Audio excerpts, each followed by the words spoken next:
আসসালামু আলাইকুম ওয়া রাহমাতুল্লাহি ওয়া বারাকাতুহু। আপনারা জানেন গাজায় বর্বর ইহুদিরা ফিলিস্তিনের মুসলিমদের উপর আবার গণহত্যা শুরু করেছে এবং পবিত্র রমজানের সময় মুসলিম, নারী, শিশু, বৃদ্ধ, পুরুষ সবাইকে নির্বিচারে হত্যা করা হচ্ছে এবং এই গণহত্যা চলছে পশ্চিমা বিশ্বের সক্রিয় মদদে।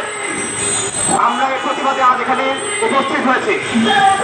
আপনারা প্রশ্ন করতে পারেন, ফিলিস্তিনে গণহত্যা হচ্ছে, এই জন্য এখানে প্রতিবাদ করে লাভ কি? এটা কি কোনো দায় সারা কর্মসূচি? এটা কি মুখ রক্ষার কর্মসূচি? আমরা বলতে চাই, আমরা এখানে তিনটা কারণে আজকে এখানে উপস্থিত হয়েছি। প্রথম কারণ, রাসূলুল্লাহ সাল্লাল্লাহু আলাইহি ওয়াসাল্লাম আমাদের শিখিয়েছেন, যখন আমরা কোনো অন্যায় দেখব আমাদের হাত দিয়ে বাধা দিতে হবে। যদি না পারি মুখে প্রতিবাদ করতে হবে, যদি তাও না পারি অন্তরে বিরোধিতা করতে হবে। আমাদের সামর্থ্য সীমিত, তাই আমরা মুখে প্রতিবাদ জানানোর জন্য আজকে এখানে আসছি। আমরা সাক্ষী থাকেন, আজকে আমরা এখানে আসছি এই জুলুমের প্রতিবাদ করার জন্য।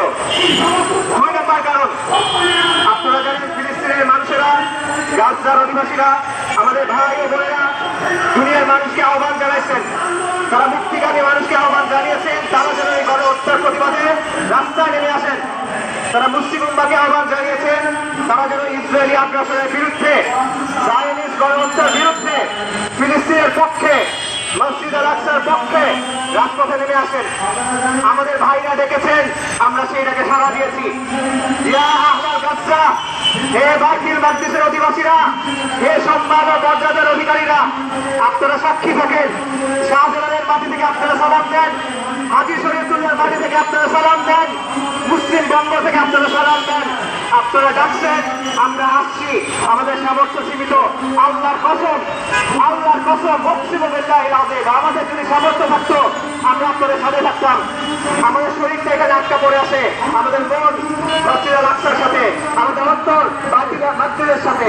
আল্লাহর কসম, আমাদের সামর্থ্য থাকলে আমরা এই জিহাদে আপনাদের সাথে থাকতাম, আপনাদের সামনে থাকতাম, আপনাদের পেছনে থাকতাম, আপনাদের বামে থাকতাম, আপনাদের ডানে থাকতাম। দ্বিতীয় যে কারণে আমরা উপস্থিত হলাম সেটা হলো একটা সত্য এই কওমের সামনে স্পষ্ট করার জন্য, এই 18 কোটি মানুষের সামনে স্পষ্ট করার জন্য। আজকে ইসরায়েলি গণহত্যার বিরুদ্ধে অনেকেই বক্তব্য দিয়েছেন, চিন্তা জানিয়েছেন, খুব ভালো কথা। কিন্তু এই গণহত্যার পেছনে আমেরিকার দায় নিয়ে বক্তব্য কোথায়? এই গণহত্যার পেছনে পাশ্চাত্যের দায় নিয়ে বক্তব্য কোথায়? এই গণহত্যার পেছনে জাতিসংঘের দায় নিয়ে বক্তব্য কোথায়? এই গণহত্যার পেছনে তথাকথিত আন্তর্জাতিক সম্প্রদায়ের দায় নিয়ে বক্তব্য কোথায়? এই বক্তব্য কেন আপনারা দেন না? গত অক্টোবরের 23 তারিখ থেকে, অক্টোবর 7 তারিখ থেকে 2023-এ প্রায় 500 দিন ধরে যে গণহত্যা চললো, পুরো পৃথিবীর সামনে লাইভ টেলিকাস্ট হলো। এই গণহত্যায় ইসরায়েলকে অস্ত্র দিয়ে কে সহায়তা করলো? আমেরিকা। ইসরায়েলকে সবচেয়ে বেশি অর্থনৈতিক সাহায্য কারা দিল? আমেরিকা। ইসরায়েলের পক্ষে সবচেয়ে বড় কূটনৈতিক সমর্থন কারা দিল? আমেরিকা। ইসরায়েলের পক্ষে সবচেয়ে বড় রাজনৈতিক সমর্থন কারা দিল? পশ্চিমা বিশ্ব। এই পশ্চিমা বিশ্বের ব্যাপারে আপনারা চুপ কেন?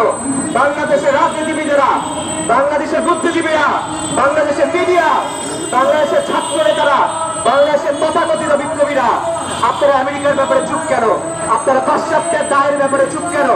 এখানে আপনারা কথা বলতে ভয় কেন পান?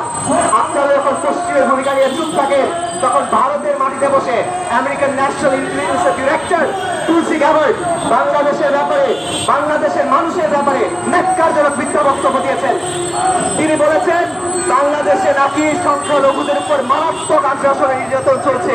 এটা হিন্দুত্ববাদী প্রপাগান্ডা, এটা হিন্দুত্ববাদী মিথ্যাচার। যে মিথ্যাচার তুলসী গ্যাবার্ডের মুখে উচ্চারিত হয়েছে, আমরা শক্তভাবে, তীব্রভাবে এই মিথ্যাচারের নিন্দা জানাই।